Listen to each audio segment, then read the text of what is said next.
Welcome to Not in a Huff with Jackson Huff, where we interview newsmakers, storytellers, and all-around interesting people. Sit back, relax, unless you're driving, and enjoy the show. Here's Jackson. Hello. I am Jackson Huff. This is Not in a Huff. Appreciate you being here. This week I am interviewing someone who is going to teach us about a adult beverage, a spirit that is the third most consumed spirit in the world, but most Americans have never even heard of. It's behind vodka and basically Korean vodka, but it's more consumed than rum, bourbon, all these different things. But Americans just haven't caught on with it yet, and we're going to talk about why that's the case. But, the reason I brought her on, obviously, is always to learn about new things and to learn about something that is just, so widely consumed that Americans just haven't touched very much of is an interesting thing.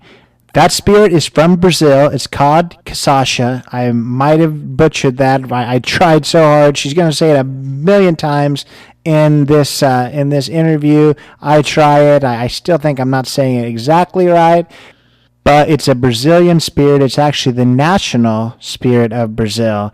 Super highly consumed. Almost 90% of it is consumed actually in Brazil. We're going to talk about what makes a cachaça, why most of it. Check that. All of it has to be made in Brazil, and there's a certain alcohol content, all of that stuff. So this is just an episode to learn about something we know not much about, but is widely consumed. It's not necessarily a big endorsement of heavy drinking. I'm going to leave all of those disclaimers away and let you just be the responsible adult there. But it's more about education and less about just being a alcohol connoisseur. But I really enjoyed this. I learned so much. I was really pleased to speak with her, and I have actually tried out her cachaça now. She was nice enough to send me a sample, and it's pretty darn good. I'll tell you that for sure. So without further ado, here is my interview with Adelaide Campbell. I am here today with Adelaide Campbell. Adelaide, how are you? I'm well. How are you? I'm doing well as well. Thanks for joining me. I really appreciate it. Yeah, Thank you for having me. Yeah, and right off the bat, I want to tell you, this is a silly thing, but just because of your first name, didn't matter that I read your whole bio. When you got on, I thought you were going to be Australian. Oh, I'm sorry to disappoint you. Yeah, no, and I even knew that, like a month ago when we were talking about this, I was thinking she's Australian, but then I was looking like, no, that's just your first name. And then even yesterday, I was like, oh, yeah, this person's Australian. But you know what? You just have the name of a city in Australia. So I do. I'm already sounding goofy, but I don't know. That was just something stuck in my mind. But beyond that, let's kind of talk a little bit about you. We're going to talk, obviously, about the Spirit, the adult beverage company that you've started. Before we get to that, tell us just a little bit about yourself.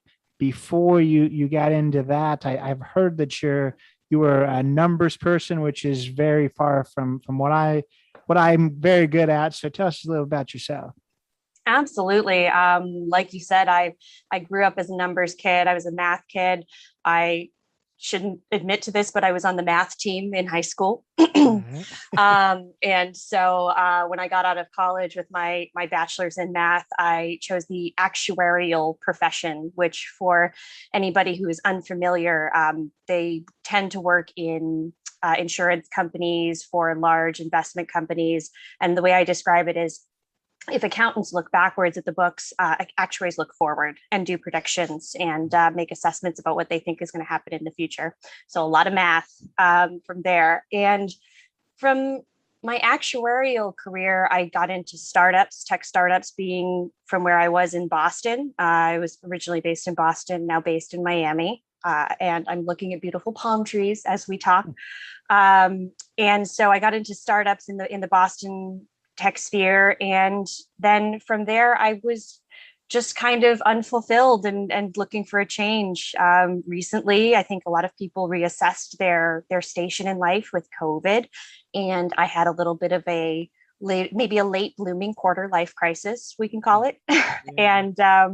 and decided to make this massive pivot last year.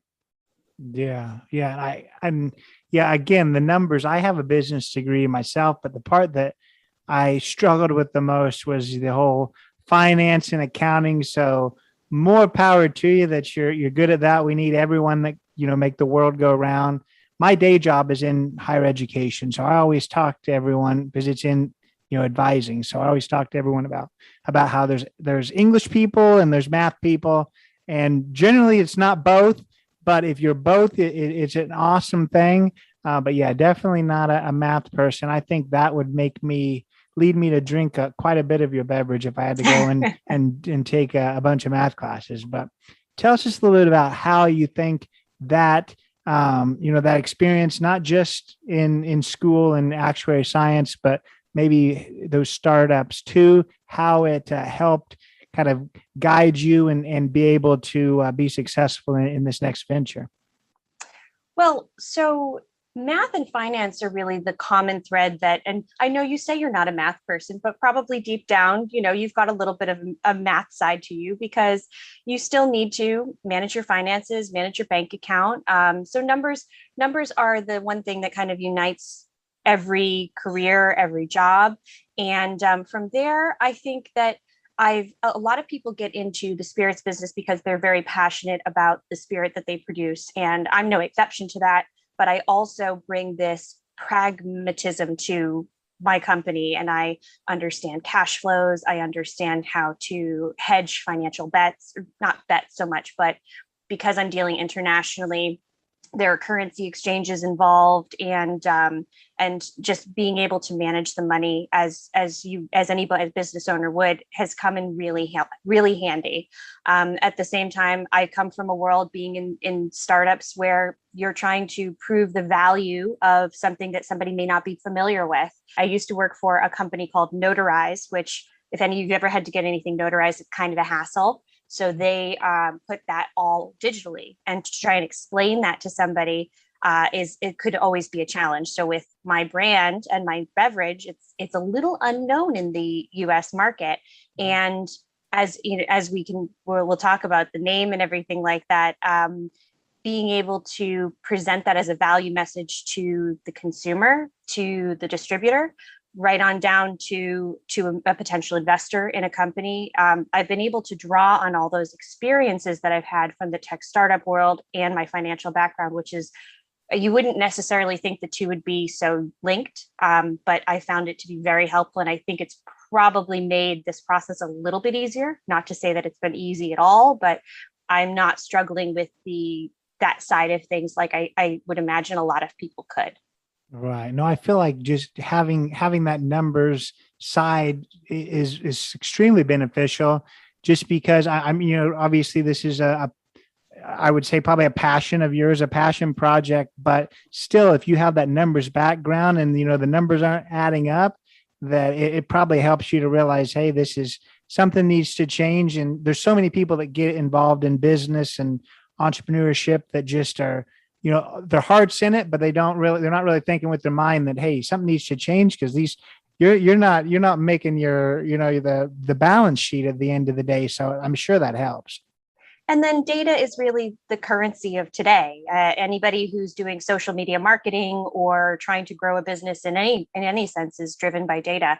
And so being comfortable with data analysis and numbers, as you say, and math is certainly an advantage that I'm able to dip into. Yeah. And so this beverage, we talked about it before we started because it is a little difficult to say. I wasn't, we're not trying to hide what it is, but let me try this. You told me how to say it. It's Cachaça. I think I said it the same way that you corrected, but how do you say it again? It's Cachaça. Cachaça. Okay. And I even tried to phonetically do it, but you know what? It didn't work. But well, we actually put the phonetic pronunciation on the bottle to help people because it's a Brazilian spirit. It has a funny little, that curly Q on the bottom of the C. And I think a lot of American English speakers especially look at that and kind of go, cachaça. And one of the ideas I have for a future marketing campaign is to get audio and video of as many different people saying it for the first time as they can, as we can, because I love to hear all of the different ways people pronounce it when they're first presented with the word. One of my friends calls it Cachaça. Mm-hmm. My mom says Cachaça, but it's Cachaça. And we don't care how you pronounce it as long as you drink it. Yeah, I've heard a comedian talk about why Budweiser and Bud is the most, a really popular beer. And it's because when you're, 10 in, you can easily say Bud, or you can't say Heineken. So I just wonder how it's going to sound, after 4 or 5 shots of it, exactly what people are going to be saying. Can I tell you a funny story? So the way I first discovered the spirit cachaça was a friend of mine bought a bottle over, and he told me the story of how he was first introduced through his father. And I think his father was somewhere down in Central or South America, maybe Peru or somewhere like that. And they were drinking this drink at the bar. And of course, they got completely obliterated on it, but they couldn't remember what the drink was. So they kept screaming, "Caca, caca," at the bartender. And the bartender knew what they wanted. And he kept making them, the drink is the caipirinha, which is the traditional drink that cachaça really goes in. And so caca, caca. And he didn't know for the longest time what this drink was until he ordered a caipirinha at a restaurant one night. And he said, "Oh my goodness, this is that spirit. This is what it is." So it's been great. It's just a funny experience like that. No, that's amazing. And me trying to phonetically put it does have a ka in it. So yeah, I can see that for sure. That's funny.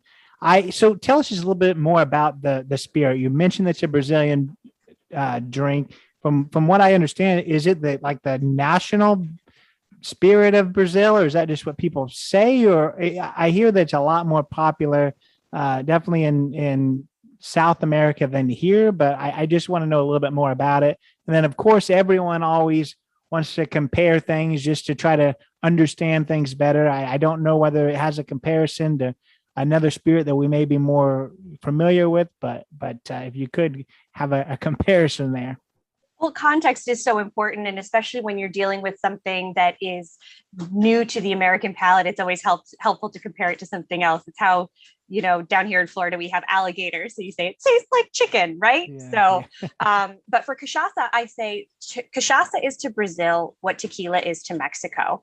And it's similar in that tequila comes from agave and it's fermented and distilled into tequila. And cachaça is similar in the sense that it is distilled from fresh sugarcane juice. And cachaça, like tequila, is distilled from a sugar-based plant, which is sugarcane. So if you think about rum, which I'm sure everybody's familiar with, is distilled from the byproduct of sugarcane production, which is molasses. And cachaça is, I like to say, it's a little bit more natural because it comes from the fresh sugarcane juice, which is pressed out of the sugarcane, fermented, and then distilled. And so where rum traditionally has, you probably think of it like it has a caramel or a little bit more of a velvety texture to it. Cachaça is very organic. It's very kind of herbal and grassy, and it's just got this lovely floral taste to it. It also ends up, because of it's almost higher up on the production food chain than something like molasses, it can take on what they call in the wine world terroir. So it can taste similar to the area in which the sugarcane's grown. Cachaça that comes from regions that are closer to the ocean can have a salinity to them. The ones that come from the rainforest or the mountains can have a more organic or woody taste to them. And then, like tequila, the cachaça can be unaged, where it goes directly into the bottle, or it can be, aged in stainless steel, or any number of more than 100 different hardwoods that come from the Brazilian forests. I've also heard of some cachaça companies doing aging in oak barrels like Chardonnay or bourbon or anything like that. So it really becomes, once you become aware of the spirit and all of the different facets that it has to it. You kind of go down this rabbit hole of, I didn't know that this world existed. And then when you think about it, it is the national spirit of Brazil. It is the third most produced spirit in the world, behind vodka and soju, which is Korean vodka. And 99% of the production stays within Brazil. So Brazilians love it. It is such a deep rooted traditional part of their culture. And then the little bit that is exported, a lot of it goes to the US, but majority of it goes to Europe and the EU, primarily Germany. So I'm really kind of interested and focused on bringing the spirit to the American consumer. If you like tequila, you'll like cachaça. If you like white rum, then you hate tequila, because I have a friend who can't touch it since a bad night in Belize. She'll drink cachaça. So it's really this chameleon of a spirit that has so much wonderful, rich history to it that the American and the U.S. market really deserves to know about. And what's the? I mean, I know there's probably different varieties, and it really depends. But generally, what's like the alcohol content of it? So legally, and the Brazilian government has done a lot of work to protect cachaça, because being the national spirit of Brazil, they want to maintain its integrity. So cachaça, like champagne, can only be produced in Brazil, and there's rules about it can only come from fresh sugarcane juice, and there are actually laws about the alcohol content, that it is legally only allowed to contain between 38 and 48% alcohol. My brand and my company, we bottle it at 40%, because we feel that I love the idea of being able to swap cachaça in and out for different cocktails, do a Cosmo, a Mojito, margarita, and being able to really equate 1-to-1 for whatever spirit you're swapping out was important to us. So that's why we went with 40% for our brand. So is it like technically a cachaça then? Like, because I'm from Indiana, we're pretty close to Kentucky. I've done a million bourbon tours. The same way, if it's not produced in Kentucky, it's not bourbon. It's a bourbon style spirit. So is yours technically still a cachaça if it's not in in Brazil, and it's not that alcohol content you were talking about? It is. So it falls within the parameters between 38 and 48%. So we're still legal. I heard different. I thought you said 40 to 40. I gotcha. Okay. No worries. So it also, our business model is a little different than a lot of the cachaça brands out there, because we bring it in, we formulated a specific formula blend that's unique to us with our distillery in Brazil. And then we import it in bulk, and we bottle it here in South Florida. So that way we're able to maintain a tighter level of quality control over the product that goes out to the market, and being able to ensure quality and consistency to the consumer was very important to me when I started the brand. And so being able to bottle it and manage it here is great. A lot of the other brands will, bottle it and distill it and then bottle it in Brazil and then import it already ready for packaging. But legally, it is legally able to be cachaça, and the Federal Bureau, the TTB, which you may or may not be familiar with, it's a federal body that monitors and controls alcohol and firearm commerce in the U.S. is the one that approves my bottle, and they maintain control of and decisions over the word and the use of the word cachaça. So it's all legally cachaça. That's awesome. So you were talking about how it it's kind of versatile and can go in a lot of different cocktails. How are people normally drinking it? Is it normally a mixer type thing, or are people drinking it, straight? Quality cachaça can be enjoyed straight, just like a good bourbon or a good tequila. And it should be, you always strive to create a product that is not like rocket fuel. And actually that was part of why I got down this path of creating the cachaça, because I had it the first time with my friend, and then you try a few others that are out there on the market, and they either are, like I said, rocket fuel, or they're really expensive, $40 to $50 a bottle. And I saw the potential in creating a product that hit that sweet spot between palatability, ease of blend with a bunch of different cocktails, but also at a price point that wouldn't scare off somebody who was unfamiliar. And if you're going to take a risk on something new, you don't want to invest $40 in a bottle. And so the drink that it goes into traditionally is the caipirinha, and that is lime with sugar muddled together with ice and cachaça. And it's, kind of like a daiquiri or something like that you would make with rum, like sort of like a margarita without the orange flavor to it. It's just it's a wonderful blend of flavors and textures and everything like that. And then the next thing you'd want to do is, well, it's just delicious on its own. What else can I put it in?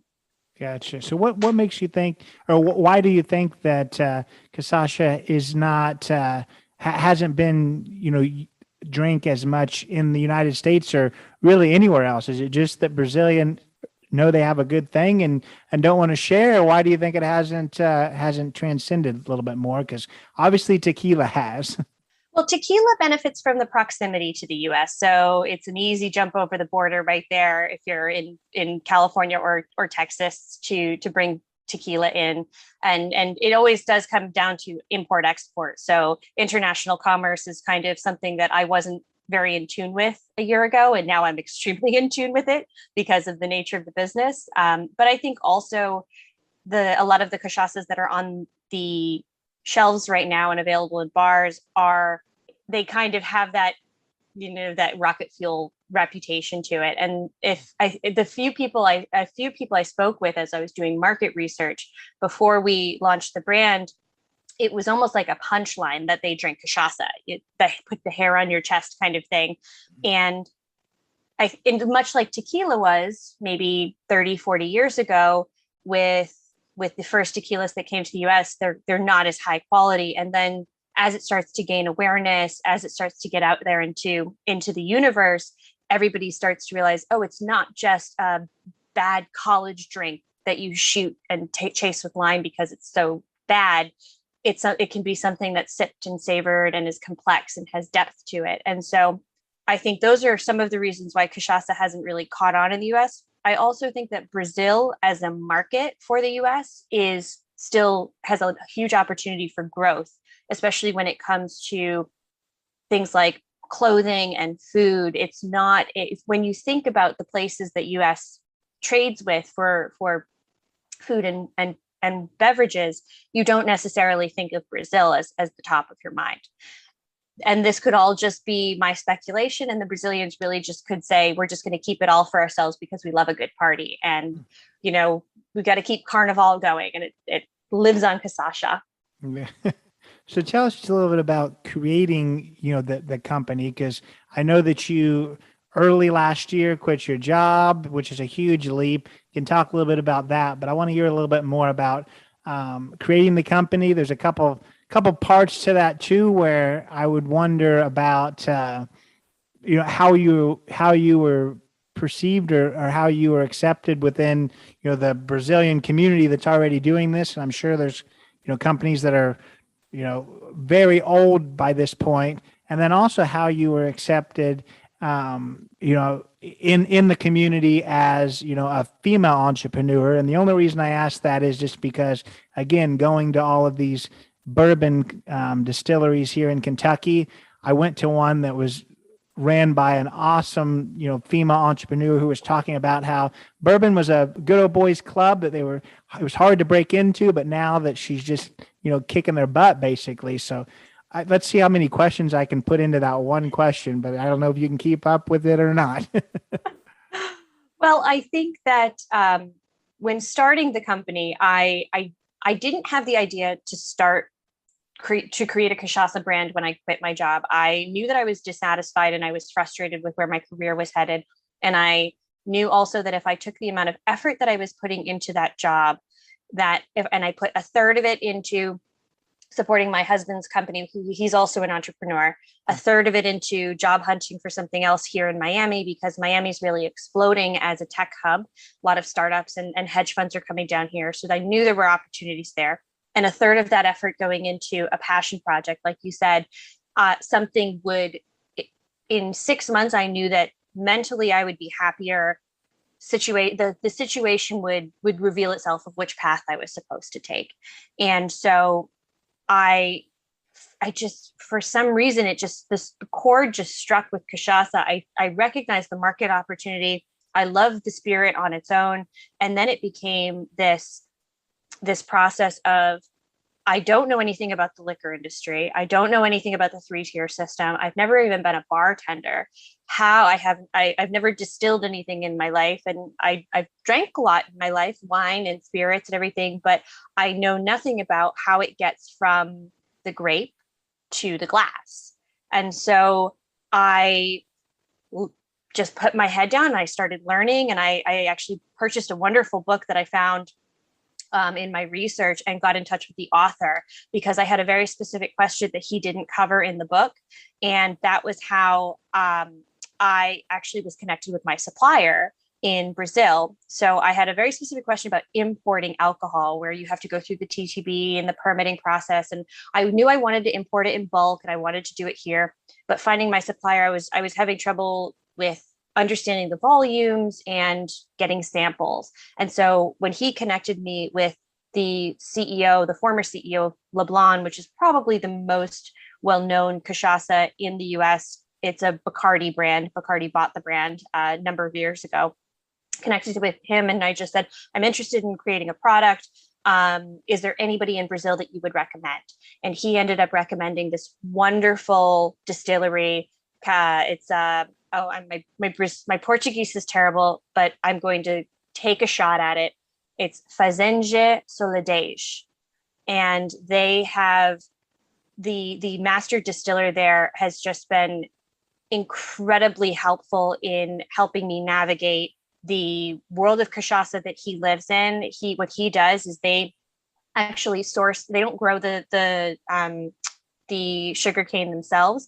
They source cachaça from a lot of the distilleries around them in their region. And then they are very meticulous about formulation and chemical analysis and making sure that it's perfect and exactly the profile that they want every single time. Very kind of scientific, data, math-driven way of approaching it. So it's equal parts art and science to create these cachaças. And they were hands down by far the best cachaças I have ever tasted. In all of the samples that I had gotten along the way, it was amazing. And so what we started to do was blend a couple of the different cachaças that he has, various aging, various hardwoods, things like that. Came up with a blend that we felt worked in as many different cocktails as we could find, that was also friendly to the palate, could be enjoyed on its own. And so he's just been lovely.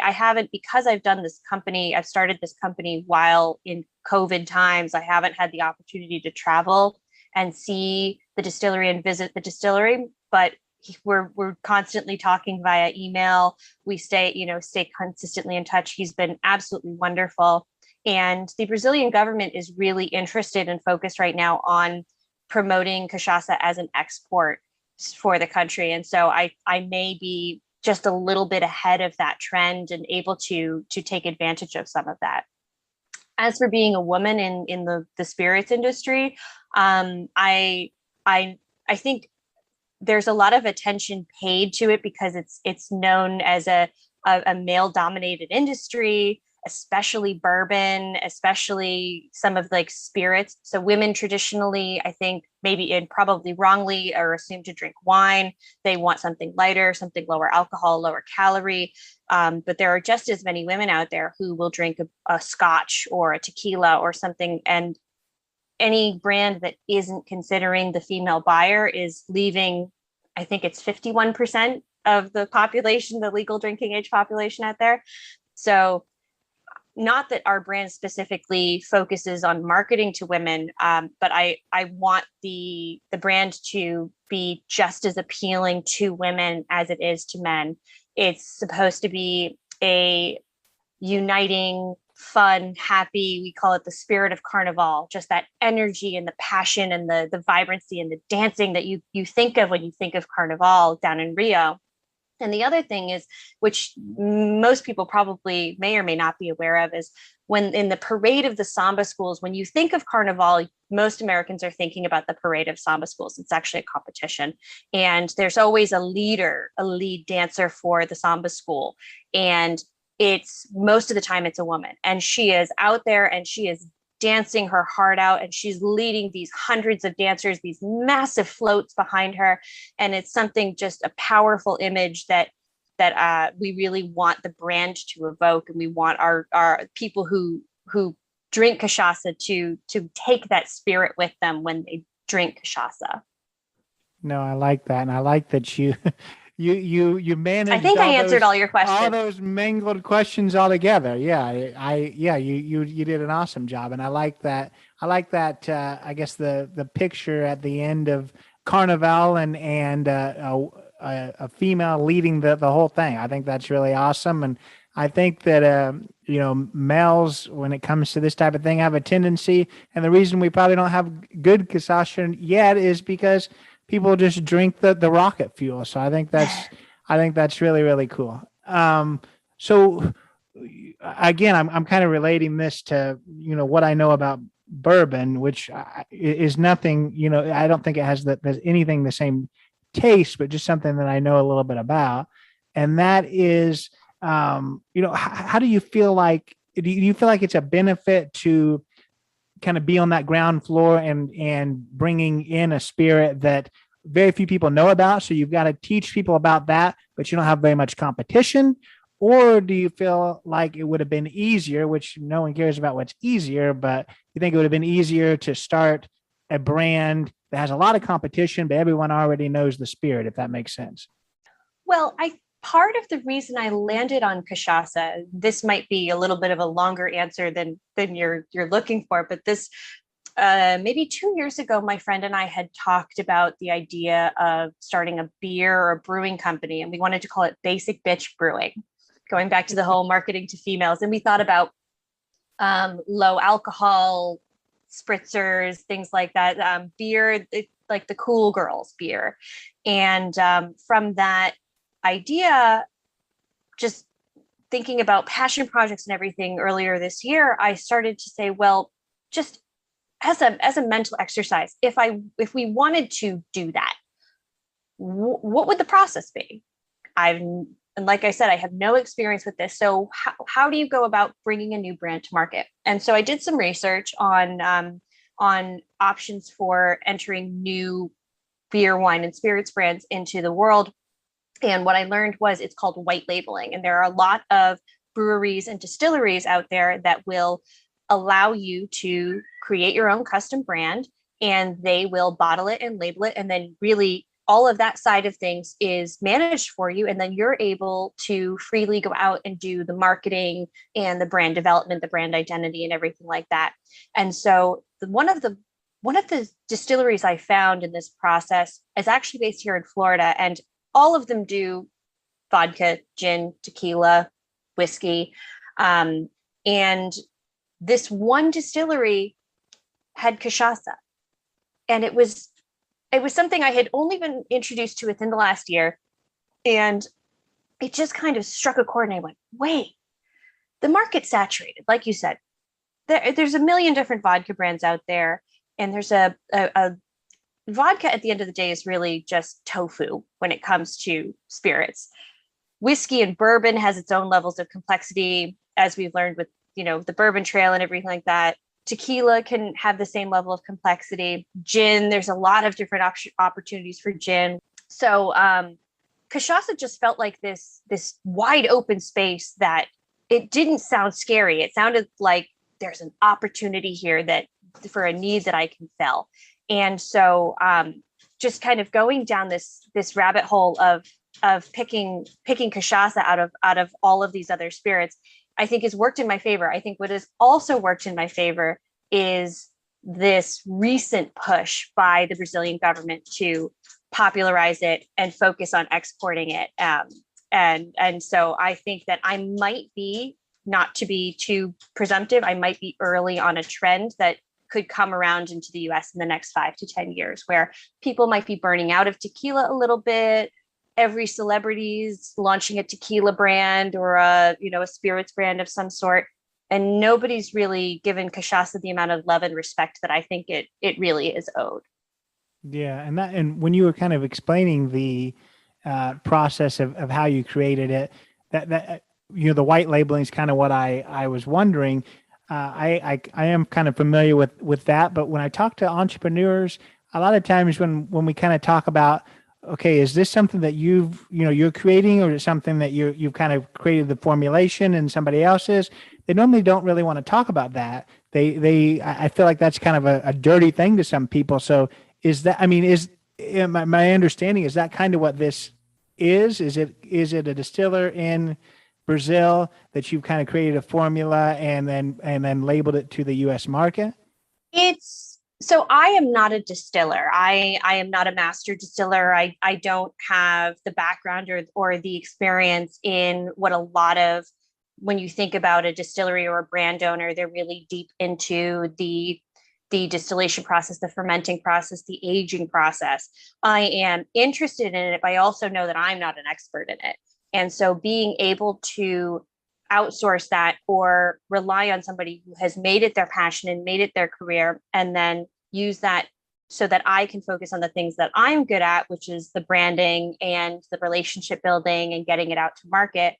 That is, I mean, maybe it's a little bit of a faux pas. I think for some brands, and perhaps it's a little bit more on the whiskey and the bourbon side of it, because you have that whole mystique of those warehouses and the barrels, and you go somewhere and you go to a tasting room, and for a lot of craft brewers or craft distillers where they're in a really crowded market like bourbon and whiskey, going to the distillery is really part of the experience. Because cachaça is a new spirit and a new brand and a new experience, and Brazil is also a little bit more difficult to get to, you can build authenticity into the branding without actually having to be the one who's doing the mixing. Now, the blend that we have is a blend that we created here in my kitchen, with a scale and doing three different blends of three different cachaças actually.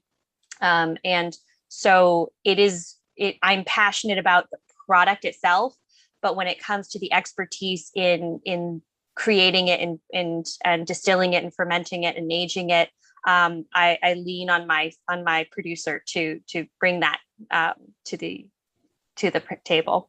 Yeah, and I think, I mean, I don't understand why that wouldn't be appealing. Just, I think it sounds a lot better that, hey, I've found somebody that this is their passion work to actually distill it in Brazil, where it's the national spirit.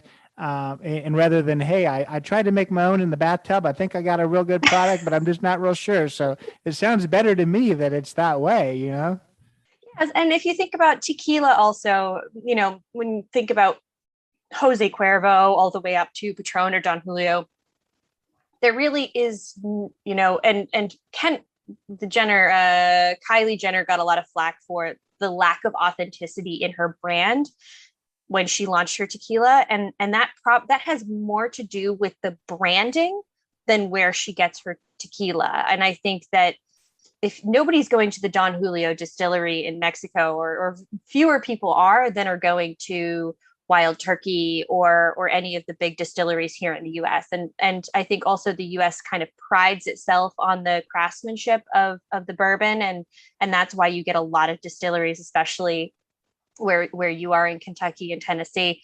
But when it comes to importing, it's because it's so much harder to go to those wineries or those distilleries or any of those farms. It's building authenticity into the branding. And I think where she made her misstep is she named it after an area code, which is personal to her. And it is a tequila, if it were a vodka, it probably would have flown. I mean, she did still sell out, and her brand is doing really well, but probably the branding of the 818 and everything would have gone a lot better with a tequila, with a vodka or something like that doesn't have as much cultural significance as tequila does to Mexico. And I'm trying to be very sensitive of that with cachaça, because I'm not Brazilian, and I am very open about the fact that I am I am from New England. My background, my cultural background is actually off the boat, from like the Mayflower, and then a little bit of Portuguese. But I don't have that personal cultural tie to Brazil. However, I have identified Brazil as an opportunity for growth and to bring that culture to the US, because cachaça, I say that the brand story isn't my story. There are a lot of brands out there where the founder, their identity and who they are is very much wrapped up in the brand. I separate myself very much from the brand because it's not my story to tell. It's just I want to use cachaça as a way to open a door for people who may not be familiar with Brazil or with cachaça to experience all of these wonderful things that it has to offer, and then let the Brazilians take it from there. Yeah, no, I think that's cool. That's how you've explained that, kind of a catalyst to bring it into the market, but not necessarily your story. So I'm sure that you've had a fair share of Brazilians test it out. Are you getting good responses there? Or are they saying this tastes like New England? I got when so I sent the recipe to my distiller down in Brazil, and he brewed up the first batch, and he sent me some samples and everything ahead of time before the bulk order. And he sent me all caps that this is amazing. Okay. So when my distiller in Brazil said it was good, I kind of breathed a little bit of a sigh of relief that I'm getting quality reviews, somebody who knows cachaça. And then also, being in Miami, there's a very dense Brazilian population here, and I've been able to connect with a lot of people here and just taste test it and samples and pass it out, and I've gotten pretty much uniformly positive reviews. And then my secondary goal, Brazilians already kind of know cachaça, so there's a built-in market there and a built-in demand.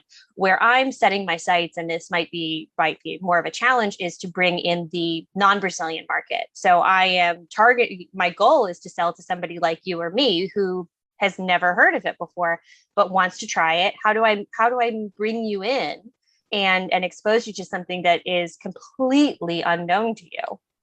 Yeah. So tell us just a little bit about bringing us in and the name of your company. So this Cachaça starts with a C. Your company starts with a K, but it's very similar spelling. Is it said the same way, or how do you pronounce it? Yes, it is pronounced the same way we did. So Cachaça is spelled. The spirit is spelled Cacha, C with a little squiggly A. Our brand is Cachaça with a K, and I did that for a couple of reasons. Number one, because when it starts with a K, I think it's pretty clearer. It's much clearer that you're supposed to have that hard K sound with cachaça. If you do it with a C, too many people say cha-cha, caca. They're unsure. Yeah. And then there's a second part of it, which is a little bit more of a strategic business decision, because if my product is at a bar with more than one other cachaça, mine immediately becomes part of the conversation, because somebody will order Caipirinha or cachaça something, and you automatically have to differentiate. Well, do you mean the brand with the K, or do you mean something else? And so by just folding it into and making it ubiquitous like that, you can't talk about cachaça without talking about cachaça. Yeah, well, that gets into topics that my MBA brain here, the non math side, is thinking in marketing, sometimes good and sometimes bad. When it comes to like Kleenex, people don't think of Kleenex the brand anymore; they think of the product. So it's sometimes a good thing that it's that way, and sometimes it's not a good thing. Obviously, that's a totally different thing, but still, yeah. Let's move on from that. But I do want to ask you about, I guess, the goal in the future. Obviously, I'm sure you'd like it on every shelf at the every bar. But what is your goal for maybe the next 5-10 years? Well, there are a couple of, and any good entrepreneur will tell you that no, you don't start a company without thinking about the exit strategy. And so I have a couple of strategies and options open to me. So right now we have Cachaça Spirits. The brand is will hopefully go beyond just the one expression that we have. We'll go into aged expressions and other product lines. But beyond that, it is actually, my company is an import company. And so we have a federal permit to import alcohol. And I've actually been approached by a couple of other cachaça brands in Brazil about importing to the US. And part of why it's so challenging is because the US market and the US alcohol market is very confusing, and it's very in its three-tier system to somebody who has not lived through it. And it's a byproduct of it's a hangover, pun intended, of prohibition. So importing and getting your product on the shelf, if you're based in Brazil, it can be really challenging if you don't understand all the hurdles that you have to jump over. And so I could very easily, I plan on expanding our product line, but then also Cachaça Spirits, the import company, could start importing other cachaças as we hope and anticipate the market to grow, and the demand for it grows. The other option we have available is to sell the brand, like a lot of companies probably intend to, where you sell it to a big, like Bacardi or Diageo or InBev or one of those big guys that kind of seem to own the world. And I could also continue to run this as like I said, as like an import company and continue to do it. So I'm going to wait and see what the future holds, but it would probably be more likely that the brand would eventually be acquired. The brand itself, maybe not my import company, and I can hold on to that. But also, I'm the kind of person, and I'm as I think a lot of entrepreneurs would say, it's everything you do, every project you work on is just a step. And so life is a never-ending opportunity to solve a unique problem in a unique way. And so the problem I'm solving right now is that people are probably getting a little burned out of tequila. They're maybe looking for something a little bit newer. We're more sophisticated consumers, and we want to make sure that the things we're consuming are sustainably sourced and have some sort of significance to them. And so we'll be able to solve that problem with Cachaça. Maybe my next company is something else, and something I couldn't even imagine what it would be at this point. But being able, I've said to a friend recently how I would love to be. I would love to see Cachaça explode in the US and have my brand and our brand be a part of that, because I think that it is really owed a lot more credit than it currently has in the US market. Yeah. So how do people, I guess, connect with you and connect with the brand? I guess I'm a little bit hesitant to given that the distribution is not out there quite yet for everywhere to tell people, go out there and try it. Definitely, if you said that most of it out there is like rocket fuel, but how can people connect and maybe get a better quality? I have no shame in promoting another cachaça out there, because I think it's any cachaça is good cachaça. It's a good experience.